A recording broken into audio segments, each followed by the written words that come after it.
அன்பான குட்டி பிள்ளைங்களே, எப்படி இருக்கீங்க? ரொம்ப சந்தோஷமா இருக்கீங்களா? ஒருவேளை உங்க வீட்டுல ஏதாவது ஒரு பிரச்சனைன்னு சொல்லி சோர்ந்து போய் கண்ணீரோட அந்த நிகழ்ச்சியை பார்த்துக்கிட்டு இருக்கீங்க அப்படின்னு சொன்னா, இன்னைக்கு உங்க உள்ளத்துல ஏசப்பா சமாதானத்தை தரப்போறாங்க. உங்க குடும்பத்துல சந்தோஷத்தை தரப்போறாங்க. ஏசப்பா என் கூட பேசுங்க அப்படின்னு சொல்லி உங்க இதயத்தை திறந்து ஏசப்பாட்ட நீங்க கேட்கும் பொழுது நிச்சயமா ஏசப்பா உங்க கூட பேசுவாங்க. இந்த நிகழ்ச்சி உங்களுக்காகவே ஸ்பெஷல்லா குட்டி பிள்ளைங்களாகிய உங்களுக்காகவே ஒவ்வொரு நாளும் ஆயத்தப்படுத்தி உங்களுக்காக நாங்க தொகுத்து வழங்குகிறோம். உண்மையாகவே இந்த நிகழ்ச்சியை பார்க்கிற உங்களுடைய வாழ்க்கையில தேவன் பெரிய ஆசீர்வாதத்தை கொண்டு வருவாருங்கிறது நிச்சயம். இந்த நாள்ல நம்ம ஒரு குட்டி செய்தியை நம்ம கேட்க போறோம். இந்த நாள்ல நம்ம என்ன தலைப்பின் கீழே பார்த்துட்டு இருக்கிறோம்? நற்குணம். நற்குணம்னா என்ன ஆன்ட்டி, எங்களுக்கு புரியலையே அப்படின்னு சொல்லி கேக்குறீங்களா? நற்குணம்னா ஆவியின் கனியில ஒரு கனி. நல்ல குணங்களோடு இருக்கிற பிள்ளைங்கன்னா எல்லாருக்கும் ரொம்ப பிடிக்கும், அப்படிதானே? எந்நேரம் சண்டை போட்டுட்டு எய்த்து பேசிட்டு கீழ்ப்படியாம இருக்கிற பிள்ளைய யாருக்குனாலும் பிடிக்குமா? பிடிக்கவே பிடிக்காதுல. நல்ல குணம் உள்ள பிள்ளையா, கீழ்ப்படுதல் உள்ள பிள்ளையா, இவங்க அம்மா அப்பா பேச்ச உடனே இந்த பொண்ணு கேட்டுருவா அப்படின்னு சொல்லி கீழ்ப்படுதல் உள்ள பிள்ளைன்னா எல்லாருக்கும் அவங்களை என்ன செய்யும்? ரொம்ப பிடிக்கும்ல. அதே போல நீங்களும் உங்க வாழ்க்கையில இவ்வளோ நாளா நிறைய கெட்ட காரியங்களோடு கெட்ட குணாதிசயங்களோடு வாழ்ந்திருக்கலாம். ஆனா இன்னைக்கு நல்ல குணாதிசயங்களோடு வாழ்றதுக்கு ஒரு தீர்மானம் எடுக்க போறீங்க. எனக்கு ஒரு பாப்பா, 3வது மகா, பேரு ஷைனி. ஒரு முறை அவங்க கிளாஸ்ல இருக்கும் போதுல அவ கூட படிக்கிற ஒரு பிள்ளை அவளை தள்ளி விட்டுட்டா. அதனால அவளுடைய கை கீழே விழுந்து ரத்தம் வந்தது. உடனே வேகமா அவங்க கிளாஸ் மிஸ் அவளை கூட்டிட்டு போய் பிரின்சிபல்கிட்ட போய் சொன்னாங்க, இந்த பிள்ளைய தள்ளி விட்டுருச்சு அப்படின்னு சொல்லி சொன்னாங்க. உடனே அவ ஷைனி எங்க பிரின்சிபலை பார்த்து என்ன சொன்னா தெரியுமா? மிஸ், அவ தெரியாம செஞ்சுட்டா மிஸ், நான் தான் விழுந்துட்டேன், அவளை மன்னிச்சிருங்க, விட்டுருங்க, அவளுக்கு எந்த பனிஷ்மெண்ட்டும் கொடுக்காதீங்க அப்படின்னு சொல்லி ஷைனி சொன்னா. உடனே அவங்க பிரின்சிபலுக்கு ரொம்ப ஆச்சரியமாயிடுச்சு. இந்த பிள்ளை கையில அடிபட்டு இருக்கு, ரத்தம் வருது, ஆனாலும் என்ன செஞ்சுட்டா? அவளுக்கு விரோதமா செயல்பட்ட அந்த பிள்ளைய மன்னிச்சிருங்க, எந்த பனிஷ்மெண்ட் கொடுக்காதீங்க அப்படின்னு சொல்லிட்டா அப்படின்னு சொல்லி பிரின்சிபல் அவளை ஒரு நாள் பிரேயர்ல வச்சு உதாரணமா சொன்னாங்க. பாருங்களேன், நம்ம வாழ்க்கையில இப்படி ஒரு நல்ல காரியத்தை நல்ல குணத்தோடு நீங்க ஸ்கூல்ல பக்கத்து உங்க ஃப்ரெண்ட்ஸ்ட நீங்க பழகும் பொழுது அப்படிப்பட்ட காரியத்தை நீங்க வெளிப்படுத்துனீங்க அப்படின்னு சொன்னா எல்லாரும் உங்களை பாராட்டுவாங்க. எல்லாருக்கும் பிடிச்சமான பிள்ளையா நீங்க என்ன செய்வீங்க? வாழ்வீங்க. வேதத்துல கூட ஒரு டீனேஜ் கேர்ள் தான், அவ பேரு மிரியாம் அப்படின்னு சொல்லி போடப்பட்டிருக்குது. அவளுக்கு அண்ணன் இருந்தாங்க, ஒரு குட்டி தம்பி பிறந்திருந்தான் அவங்க வீட்டுல. அப்படிப்பட்ட சூழ்நிலையில அந்த ராஜா அந்த நாட்கள்ல ஒரு சட்டம் கொண்டாந்தாங்க. என்ன சட்டம் அப்படின்னு சொன்னா, பிறக்கிற ஆண் குழந்தைகள் எல்லாரையும் கொன்றணும் அப்படின்னு சொல்லி சொன்னாங்க. அன்னைக்கு இஸ்ரவேல் ஜனங்கள் ரொம்ப மிகுதியா பலத்து கொண்டிருந்தாங்க. அவங்கள எகிப்து தேசத்துல ஒரு ராஜா கொடுங்கோல் ஆட்சி செஞ்சாங்க. அந்த ராஜா பேரு பார்வோன். அப்ப இவங்களை இப்படியே விட்டோம் அப்படின்னு சொன்னா நம்ம ஜனங்களை காட்டிலும் இவங்க மிகுதியா பழுகி பெருகிடுவாங்க. அடுத்து இவங்களை நம்ம கண்ட்ரோல் பண்ணணும், இவங்களை ஆளுகை செய்யணும் அப்படின்னு சொன்னா கூட இவங்க நமக்கு அடங்க மாட்டாங்க. அதனால பிறக்க போற எல்லா ஆண் குழந்தையும் கொன்றணும்னு சொல்லிட்டாங்க. உடனே ஒரு குடும்பத்துல 3வது ஒரு குட்டி தம்பி பிறந்தான். அந்த குட்டி தம்பிய ஏசப்பா தான் கொடுத்தாங்கன்னு சொல்லி அவங்க அம்மாவும் அப்பாவும் அப்படியே நம்பிக்கை வச்சு அந்த பிள்ளைய 3 மாசம் வரையும், ஐயோ அந்த குழந்தை அழுகுற சத்தம் வெளியில கேட்டக்கூடாது அப்படின்னு சொல்லி ஒளிச்சு ஒளிச்சு பாதுகாத்து என்ன செஞ்சுட்டு இருந்தாங்க? வளர்த்துக்கிட்டு இருந்தாங்க. அப்படி வளர்த்துக்கிட்டு இருக்கிற நேரத்துல அந்த குட்டி தம்பிய தூங்க வைக்கணும் அப்படின்னு சொன்னா தூக்கத்துக்கு இப்ப உள்ள குட்டி பிள்ளைங்க அழுவாங்க. பசிச்சிச்சு அப்படின்னு சொன்னாலும் இப்ப உள்ள குட்டி பிள்ளைங்க அழுவாங்க. எல்லாம் அழுகிற சத்தமே வெளியில கேட்காதபடி அவ்வளோ கண்ணும் கருத்துமா அவங்க வீட்டுல இருக்கிற எல்லாரும் சேர்ந்து அந்த குட்டி தம்பிய 3 மாசம் ஒளிச்சு வச்சுட்டாங்க. 3 மாசத்துக்கு பிறகு அந்த பிள்ளை இருக்கிறது தெரிஞ்சிச்சு அப்படின்னு சொன்னா நிச்சயமா பார்வோன் ராஜா கொண்டு போட்டுருவாரு அப்படின்னு சொல்லி அவங்க குடும்பத்துல உள்ளவங்க எல்லாம் என்ன பிளான் பண்ணாங்க தெரியுமா? இந்த பேபிய ஒரு அழகான நாணல் பெட்டிக்குள்ள வச்சு நைல் நதியில விட்டுறணும். ஆண்டவர் அந்த பிள்ளைக்கு என்ன வழி வச்சிருக்கிறாரோ அது நடக்கட்டும் இனிமேல் அந்த பிள்ளை லைஃப்ல, இதுக்கு மேல நம்மளால பாதுகாக்க முடியாது அப்படின்னு சொல்லி அவங்க அம்மாவும் அப்பாவும் டிசைட் பண்ணிட்டாங்க. டிசைட் பண்ணிட்டு அவங்களுக்கு மனசு ரொம்ப கவலையா இருந்தது. 10 மாசம் அந்த தம்பி பாப்பா வயித்துல சுமந்திருக்கிறாங்க. 3 மாசம் தூங்காம சாப்பிடாம விழிச்சிருந்து அந்த பேபியை பாத்துக்கிட்டே இருந்தாங்கல்ல. இப்போ வெளியில இந்த பிள்ளைய அடுத்து ராஜா பார்த்தாருன்னா கொன்றுவாரே, ஏதாவது என்ன நடக்குமோங்கிறது தெரியாதுதான்.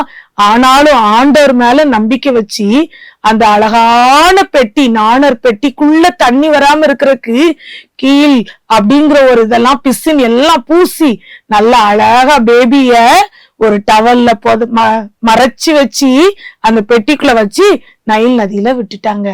அவங்க அம்மா சொன்னாங்க மிரியாம்கிட்ட, மிரியாம், நம்ம தம்பி பாப்பாவை நீ பாத்துக்கிட்டே இருக்கணும்.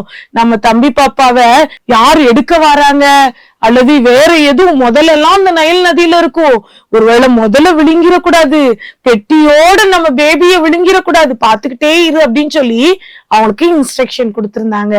அந்த அக்கா குட்டி வயதுதான், சின்ன வயசுதான். ஆனா உங்ககிட்ட உங்க அம்மா அப்பா ஒரு பொறுப்பு கொடுத்தா எப்படி கரெக்டா சின்சியரா செய்வீங்களா? சாப்பாடு அடுப்புல இருக்கு, கொஞ்சம் சோறு கொதிக்குது அப்படின்னு சொன்னா ஸ்டவ் சிம்ல வையின்னு சொல்லுவாங்க. நீங்களாட்டுக்கு டிவி பார்த்துட்டே இருந்து என்ன செஞ்சிருவீங்க, கொதிச்சு கொதிச்சு தண்ணி எல்லாம் கீழே கொட்டி ஸ்டவ்வே என்ன செஞ்சிருது, ஆஃப் ஆயிரும். அப்படிலாம் நம்ம சேட்டை செய்வோம்ல. ஆனா இவா ரொம்ப கவனமா, அம்மா சொல்லிட்டாங்க நான் இத கவனமா செய்வேன் அப்படின்னு சொல்லி அந்த தம்பி பாப்பாவா ரொம்ப கேர்ஃபுல்லா கவனமா வாட்ச் பண்ணிக்கிட்டே இருந்தாங்க. பெட்டி மூவாயி அந்த நைல் நதியில பேய்கிட்டே இருக்கு. அப்படி பேய்கிட்டு இருக்கும் போதுல தூரத்துல பார்வோனுடைய அந்த ராஜாவுடைய குமாரத்திகள்லாம் அந்த நதியில குளிக்கிறதுக்காக ஃப்ரெண்ட்ஸோட வராங்க. அப்ப இவங்கள தூரத்துல இருந்து இவங்க பாத்துட்டாங்க. பார்த்த பிறகு என்ன செய்றாங்க, அவங்க எல்லாம் வராங்க. இந்த பெட்டியை பார்த்து இந்த பெட்டியை கையில எடுப்பாங்களா அல்லட்டு அவங்க ஃப்ரெண்ட்ஸோட சேர்ந்து பேசிட்டே இருந்துருவாங்களா அப்படின்னு சொல்லி பாத்துக்கிட்டே இருக்காங்க. ஆனா அந்த பார்வோனுடைய குமாரத்தி அந்த பெட்டியை பார்த்த உடனே வேகமா அவங்க ஃப்ரெண்ட்ஸ்ட சொல்லி அந்த பெட்டியை எடுக்க சொல்றாங்க. பெட்டியை திறந்து பார்த்தா ஒரு அழகுள்ள ஆண் குழந்தை இருக்குது. அது கீச்சுன்னு அழுதுகிட்டு இருக்குது. உடனே அந்த பேபியை பார்த்த உடனே இந்த பேபி எனக்கு வேணும் அப்படின்னு சொல்லி பார்வோனுடைய குமாரத்தி அவங்க தோல் மேல கையில எடுத்து தோல் மேல போடுறாங்க. உடனே ஜெட்டு வேகத்துல மிரியாம் ஓடி வந்தாங்க. ஓடி வந்து பார்வோனுடைய குமாரத்திட்ட கேக்குறாங்க, இந்த பேபியை வளர்க்கறதுக்கு உங்களுக்கு ஒரு பெண்ணை கூட்டிட்டு வரட்டுமா அப்படின்னு சொல்லி கேக்குறாங்க. எவ்வளவு ஞானமா கேக்குறாங்க பாத்தீங்களா? நம்மளா இருந்தோம்னா ஆடி அசைஞ்சு அந்த இடத்துக்கு என்ன செஞ்சிருப்போம், போயிருப்போம். அந்த நைல் நதியில ஒளிஞ்சு பாத்துட்டு இருந்த அவங்க எவ்வளவு ஸ்பீடா பார்த்தா போறாங்க தெரியுமா? இதெல்லாம் அந்த மிரியாம் அக்காட்ட நம்ம பாக்குற நல்ல குணாதிசயம். வேகமா போறாங்க, சுறுசுறுப்பா செயல்படுறாங்க, ஞானமா கேக்குறாங்க. இந்த பிள்ளைய வளர்க்கறதுக்கு உங்களுக்கு ஒரு தாயை கூட்டிட்டு வரட்டுமான்னு கேக்குறாங்க.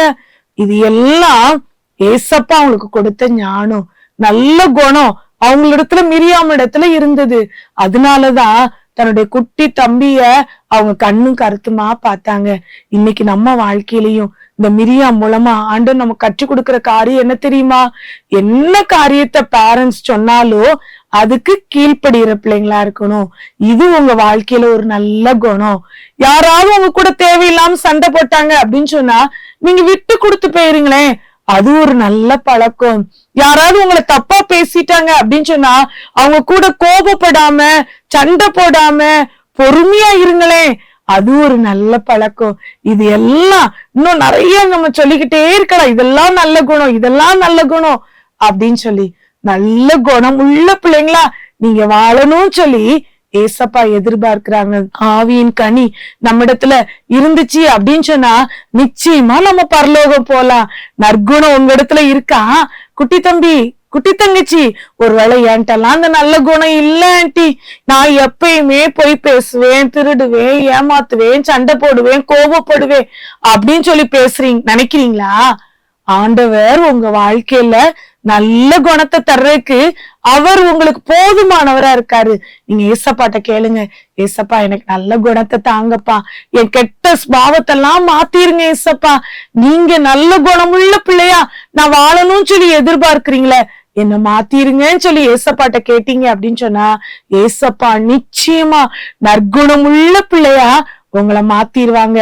ஏசப்பாக்கும் உங்களை பிடிக்கும், உங்க பேரண்ட்ஸ்க்கும் உங்களை பிடிக்கும், இன்னும் உங்களை பாக்குற உங்களோட ஃப்ரெண்ட்ஸா இருக்கட்டும், உங்க தெருவில் விளையாடுற பிள்ளைங்களா இருக்கட்டும், யாரா இருந்தாலும் சரி, சே இவளை போல நானும் மாறணும் அப்படின்னு சொல்லி உங்களை பார்க்கிற ஒவ்வொருத்தரும் என்ன செய்யணும்?